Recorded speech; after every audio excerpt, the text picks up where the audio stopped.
For those of you who know me, for those of you who have been part of this community for any amount of time, you know that I don't speak politics from the bima. I'm not a politician. That is not my area of expertise. As a rabbi, when I speak to issues that are going on in the world, I speak to it from the perspective of values and ethics. That, I believe, is my voice as a rabbi. And so what I'm going to share with you today is coming from that perspective. This past week, Prime Minister of Israel, Benjamin Netanyahu, said something that stayed with me and actually unsettled me. Over these last couple of decades, we have come to know Israel as the startup nation. In a public address on Monday, he said that Israel needs to be a Sparta nation. In fact, he said that Israel will be Super Sparta. Sparta, the ancient Greek city-state, was famous for fierce warriors, its military training from childhood, its single-minded devotion to war. The entire culture was oriented around preparing for battle. The Spartan ideal was toughness, obedience, and sacrifice for the state. Now, at first hearing, it sounds strong. And we want Israel to be strong. After October 7th, after nearly 2 years of war with our hostages still in captivity, after anti-Semitism that has spread like wildfire, who among us doesn't want to know that the Jewish state can defend itself? But I want to suggest today that Sparta nation is not a compliment. Not for us, not for the Jewish people. And it's not for the future that we should be working for. Parasha Nitzavim that we read gives a very different vision of what it means to stand together as a people. And this vision, not Sparta's, is the one that we are supposed to claim.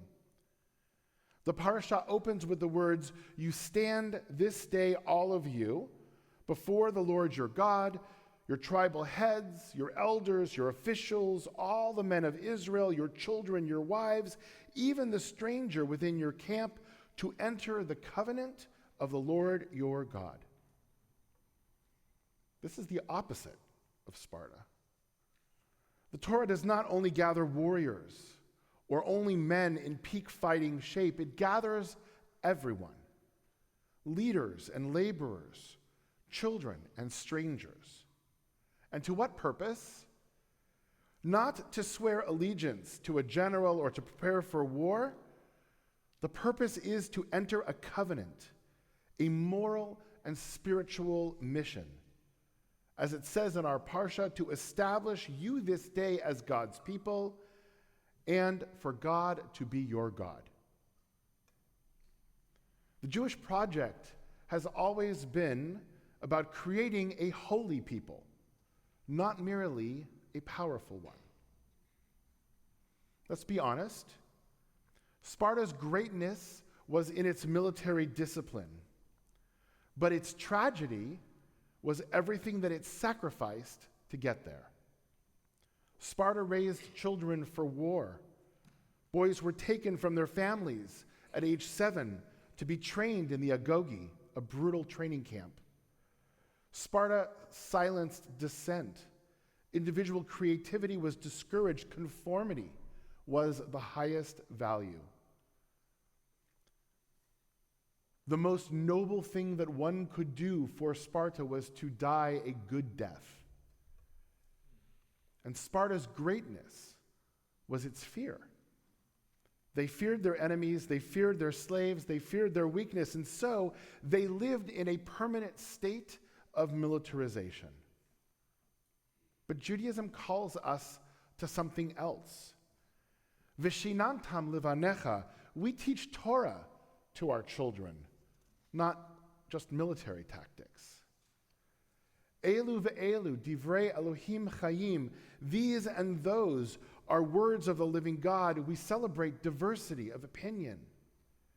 We're commanded not to live in fear, but as I said to Brooks earlier, to choose life. I have put before you life and death, blessing and curse.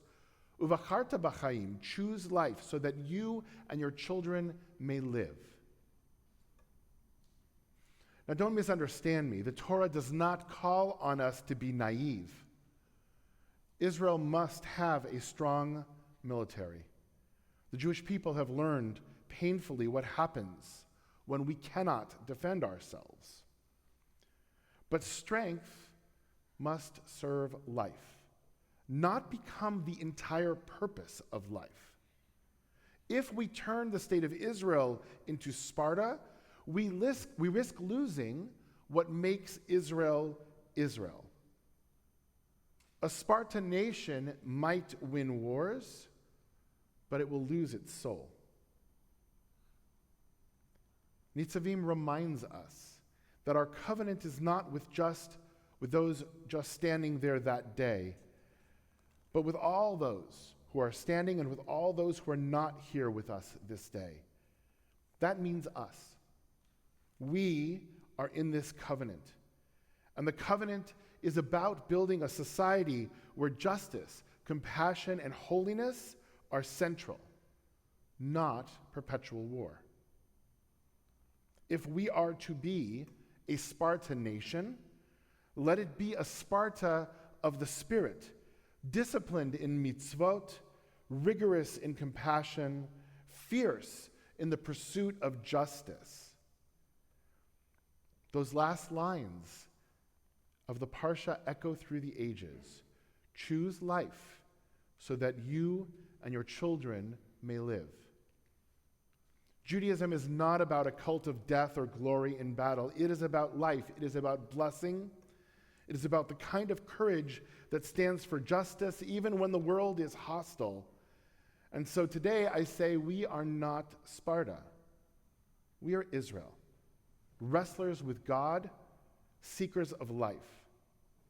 Let us stand together in Nitzavim and choose life. Shabbat Shalom.